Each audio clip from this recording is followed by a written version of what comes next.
जय भीम, जय भारत, जय संविधान। मैं बहुजन दस्तक से गौतम रत्ना और आज हैं हम चंडीगढ़ में और माननीय अशोक निर्वाण साहब के साथ हम चंडीगढ़ आए हुए हैं और बात करेंगे उनसे कि चंडीगढ़ किस पर्पज से आए हैं, क्या उद्देश्य है।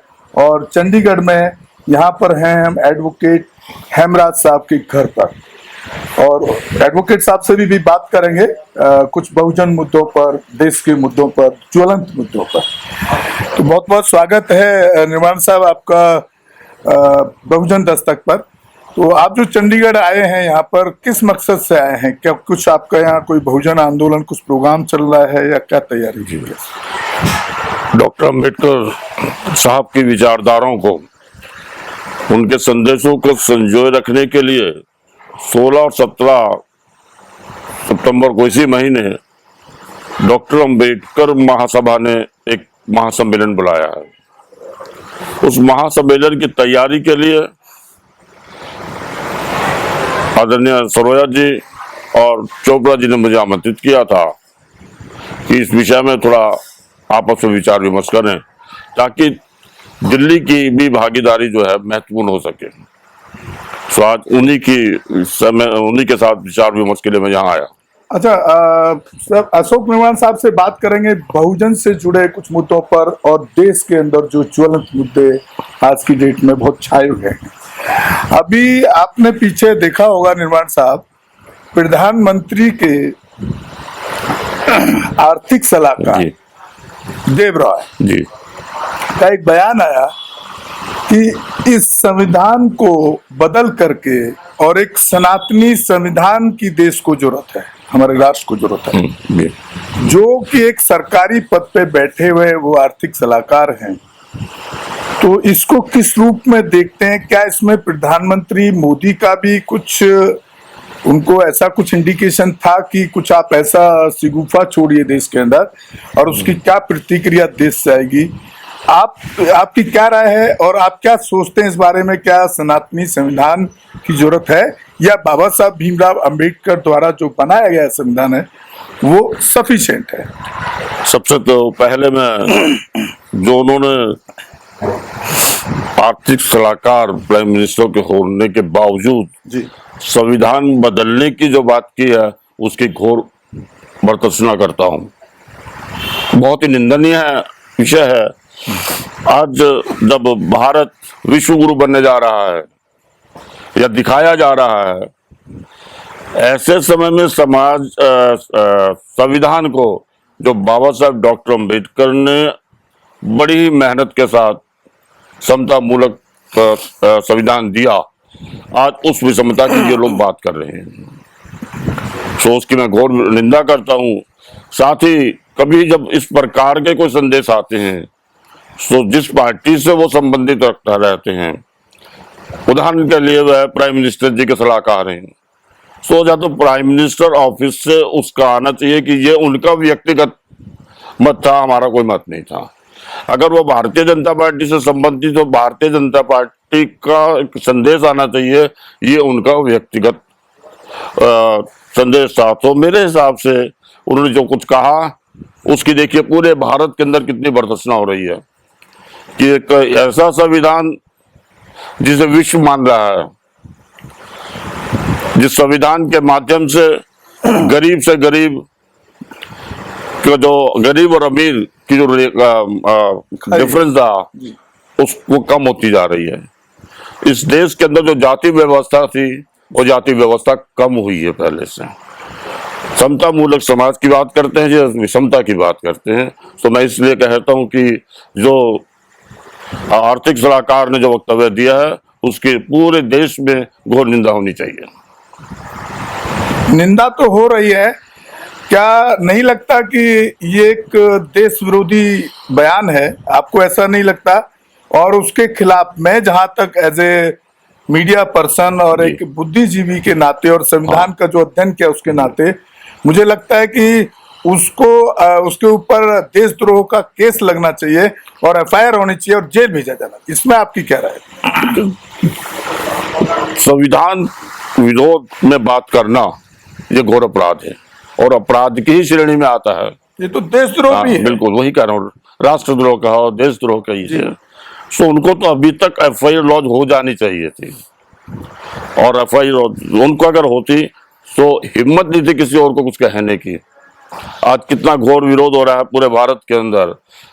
अभी ये जो सम्मेलन चालू हो रहे हैं सब, जिस सम्मेलन के लिए मैं यहाँ आया हूँ, तो हो सकता है वह इस प्रकार की भावनाओं को देखते हुए लोगों में जो संदेश देना चाहते हैं कि गली गली अंदर यदि इस प्रकार का कुछ हुआ, संविधान बदला गया, तो इस देश के अंदर नरसंहार चालू हो जाएगा। तो आपको किस तरह से जो आपके जो बहुजन समाज के जो लोग हैं जी, जो पार्लियामेंट में बैठे हैं, चाहे वो किसी पार्टी में, मैं पार्टी की बात नहीं कर रहा हूँ, OBC के सांसद भी हैं, SC ST के सांसद भी हैं, उनमें से किसी की आवाज इसके खिलाफ अभी तक उठती नहीं दिखती है। इसके पीछे क्या कारण है? क्या है पूरे देश को मोदी ने पूरे देश को क्या बोलेंगे उसको कैप्चर कर लिया है? इन लोगों को बंधक टाइप, जैसे बंधक नहीं बना लेते हैं किसी को कि वो बंधक बना लिया तो कहीं वहां कर ही नहीं सकता, तो ये ऐसा आपको प्रतीत नहीं होता था?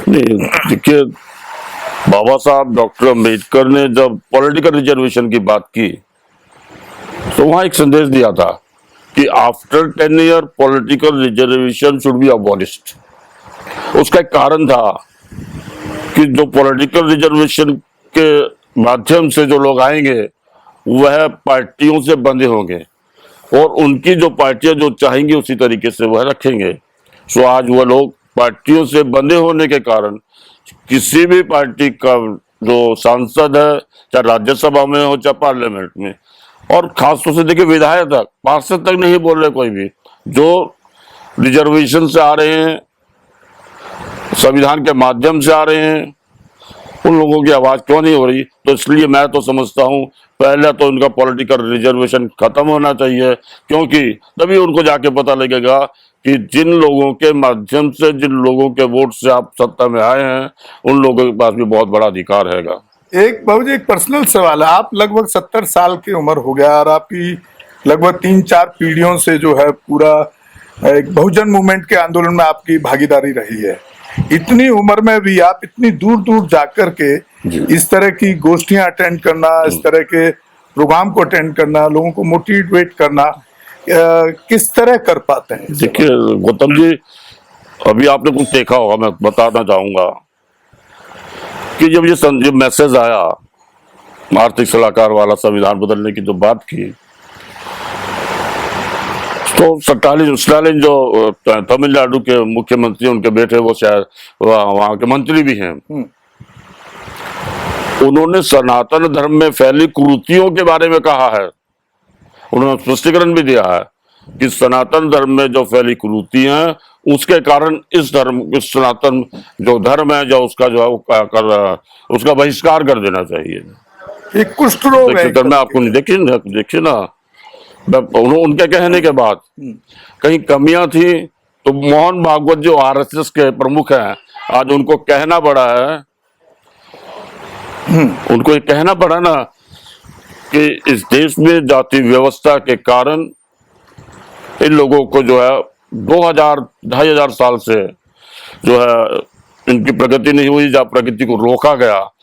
आज यदि हम 200 साल तक भी इनको आरक्षण के माध्यम से इनको आगे ला सकते हैं, वंचित समाज की मैं बात कर रहा हूँ, सो हमको इसमें कोई वो अतिशोक्ति नहीं होनी चाहिए।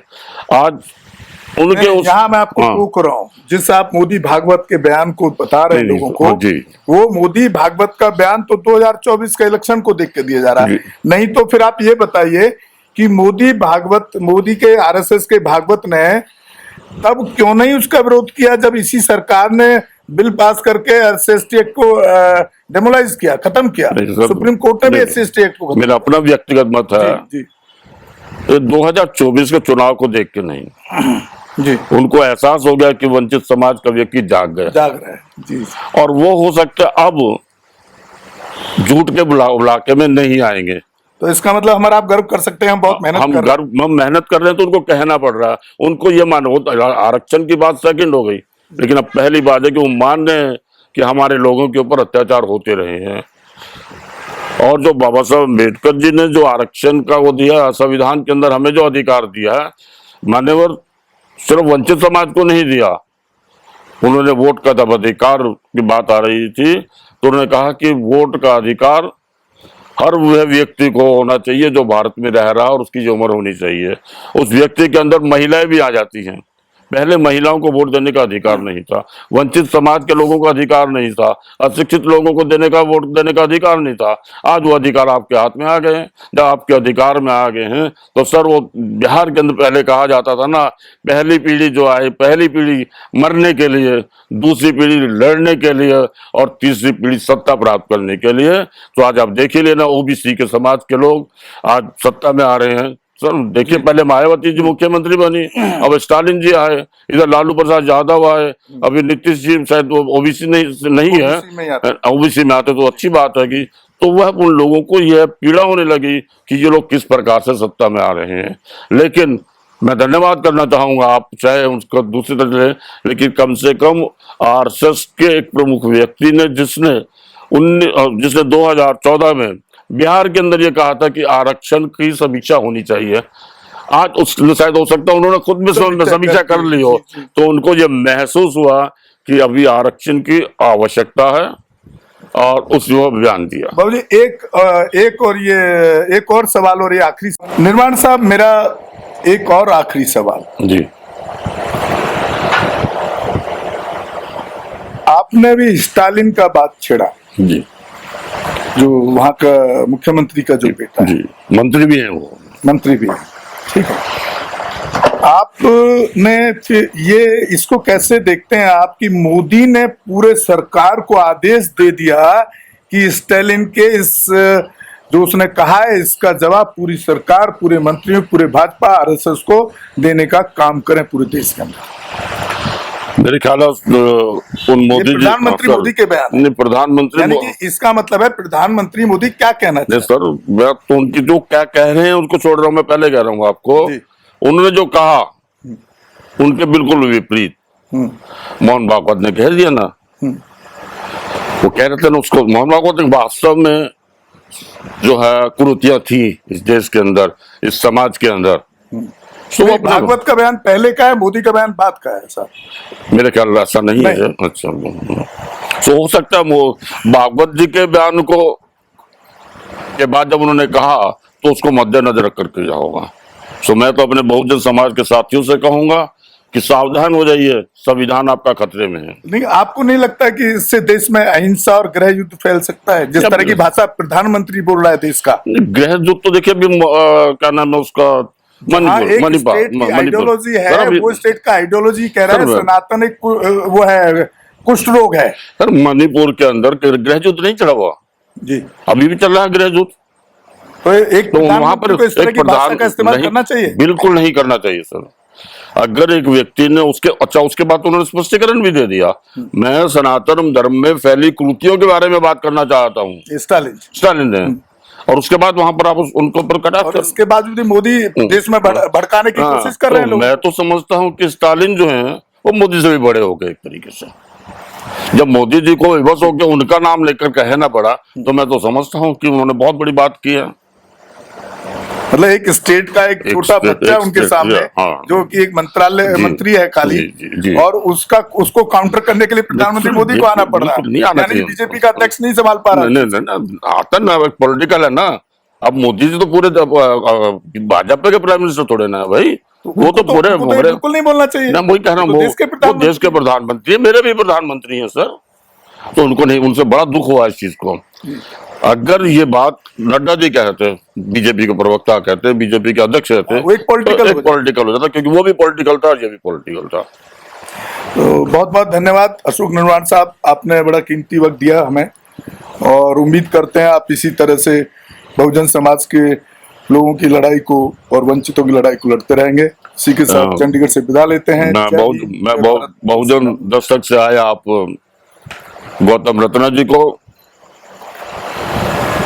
एडवोकेट हेमराज जी के ने जो हमें यहाँ स्थान दिया बैठने के लिए, तो आपको तो आने का और उनको जहाँ व्यवस्था मेरे को देने के लिए मैं एडवोकेट हेमराज जी रहने का भी दिया सर उन्होंने। हमारे पास कहाँ होटल में जाने के लिए पैसा है? जी, वंचित समाज से हम होटल में कहाँ रुक सकते हैं? आप आज सुबह वहाँ थे रविदास मंदिर के अंदर, सेक्टर 30 के अंदर, कितना भव्य कार्यक्रम वो आज भी वहां देखा। तो लोगों में जोश मैंने वहां देखा कि हाँ, संविधान के विरोध में जो बातें हो रही हैं उसके लिए अब गली गली जो लोग एकत्रित हो रहे हैं सर। चलिए सर, तो इसी के साथ मैं बता उसके लेते लिए हैं, काफी लंबा हो बहुत रहा है, बहुत बहुत आपका time है, काफी लेट हो रहा है। जय भीम, नमो शुक्रिया, बुद्धाय, बहुत जय धन्यवाद संविधान। आपका। हमारे चैनल बहुजन दस्तक को लाइक, शेयर, सब्सक्राइब देखना। मत भूलिएगा। जय भीम, जय भारत, जय संविधान। नमो बुद्धाय। धन्यवाद। चैनल आर्थिक समस्या से गुजर रहा है। अगर आप बहुजन समाज में बाबा साहेब आम्बेडकर और तथागत बुद्ध की विचारधारा को अधिक से अधिक लोगों तक पहुंचाना चाहते हैं तो हमें आर्थिक सहयोग प्रदान करें, ताकि हम अपने चैनल के माध्यम से देश विदेश में समता, बंधुता, एकता और संवैधानिक अधिकारों को ज्यादा से ज्यादा लोगों तक पहुंचा सकें। आप अपनी सहायता राशि नीचे लिखे खाते में जमा करा सकते हैं।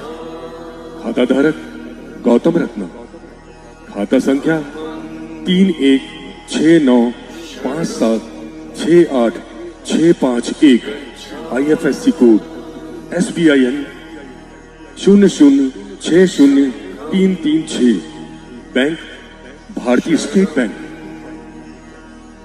आप हमारे बैंक खाते का विवरण स्क्रीन पर भी देख सकते हैं। जय भीम, जय भीम। मैं गौतम रत्ना आपका बहुजन फिल्म प्रोडक्शन में स्वागत करता हूं, और आप हमारे प्रोडक्शन हाउस के अंदर अपना कैरियर बना सकते हैं as a film director, as a producer and actor and actress and editor and cinematographer also. अगर आपको फिल्म से रिलेटेड कुछ भी प्रोजेक्ट आपको बनवाना है तो हमारे पास में पूरा सेटअप है, जिसमें फिल्म कैमरा है, शूटिंग लाइट्स है और एडिटिंग है। सारा A to Z एक ही जगह पर आपको हमारे यहाँ पर मिल जाएगा। तो दोस्तों, आप हमें कांटेक्ट कर सकते हैं हमारे नंबर्स पर 9810085714 और 8510005714। हमारे वेबसाइट पे विजिट कर सकते हैं www.filmserviceindia.com, और हमें मेल भी कर सकते हैं gautamfilmsproduction@gmail.com पर। धन्यवाद।